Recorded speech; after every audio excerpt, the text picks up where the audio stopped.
Welcome back to our special report from the border to Chicago. And Chicago is not alone in its scramble to shelter migrants.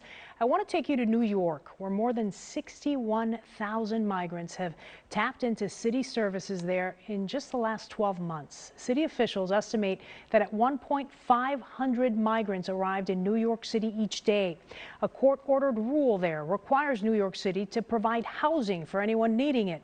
Over the next year, caring for migrants is expected to cost New York about $4.3 billion. A recent report also suggests that there are now more asylum seekers living in city shelters than there are homeless people in New York. And it's not just large cities fighting for more resources. Here in the Chicago area, suburban communities are demanding dollars as well, especially for schools. It's estimated that 25% of new arrivals are children.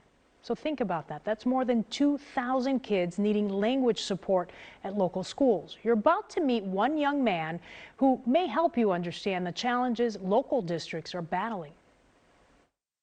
El morado, sí. ¿Cuál te gusta? El azul. El azul. At 5 years old, Stephen may be too little to speak clearly, but is big enough to understand that he's entered a brand new world. Estoy viviendo con mi tía y con mi papi y con mi mami. He has a lot of life experience already. Cada vez que buscamos comida, siempre, cada vez nos quedamos en casas, en calles, en todas partes.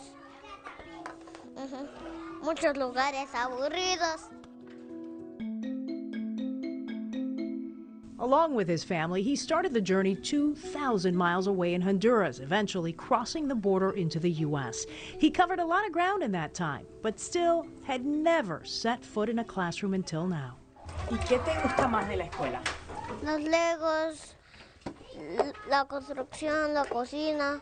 He's a happy boy who loves the camera. Voy a vender mis cosas. His mother let us tag along to hear the story of how he got here. En bus, en avión, digo, en carros, en todo, pero en avión no. It has been a little bit stressful, but we've been fortunate to be able to thus far help them, right? Ay, me salió pegamento. Stephen has been attending class at El Valor on the southwest side, a nonprofit early learning center that knows the struggles of immigrant children. El amarillo. It's calling everybody you know, right? So that's kind of, we can't do it alone. We really need our partners. Casa gigante como el otro día. Stephen is one of the lucky ones. While this program is equipped to handle immigrant children, not every school can. When you get notice that in 3 days you're going to have 40 students from the southern border that are going to be entering into your schools, you know, there is that's a stressor on the system.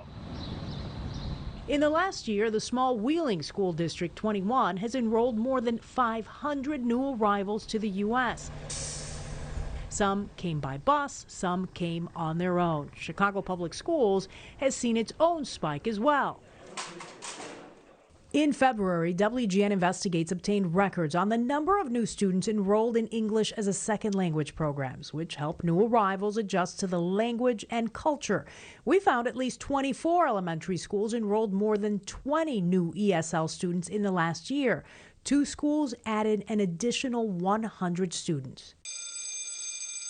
And here's the battle that's brewing. A large portion of the new students are attending schools outside Chicago. Yet many of those suburban schools, like the Wheeling School District, have received either minimal funding or no additional dollars. Nothing. That is the issue. And I think any reasonable person would understand, you know, we need to do something about that. In Springfield, Representative Fred Crespo introduced a bill that would have funneled $35 million to areas outside of Chicago to help schools, but it went nowhere. If you're going to do the right thing and help Chicago, help the Department of Human Services, you need to give local schools outside of Chicago the support that they need. The battle comes as schools prepare for the possibility of another wave of new students. Barbara Marler with the Skokie School District is making predictions for the upcoming year. I know the numbers will increase, but I don't know by how much. As schools adjust, so does little Steven. Él todo lo que le enseñan aprende. So our job has been to be a safe base for him, and make sure that he understands that, we're here for the long run and that he's not gonna disappear from us and we're not gonna disappear from him. By now, he knows his way around the classroom as he continues the journey that started hundreds of miles away. Tenga su helado. Gracias. De nada. And right now, many of the local school districts are trying to figure out just how many new migrants will arrive in their programs. We're also told, by the way, that there are right now 1,300 kids living in shelters in the Chicago area. Some of them have been lucky enough to move out to permanent housing.